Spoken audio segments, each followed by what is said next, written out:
First కాలు మంచిగా చేసిస్తా అని చెప్పినావు, అయ్యింది. తర్వాత మళ్ళీ వచ్చి మొక్కుకుంది.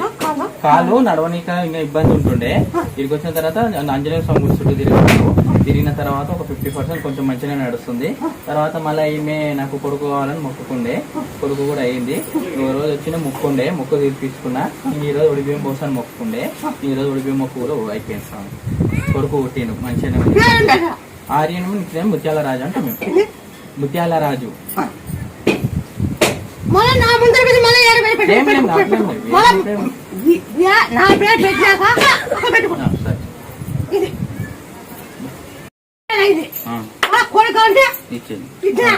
మాట నెగ్గించుకుని నెగ్గించుకుని చేశాను, నా ముక్కు చెల్లించాను. మరి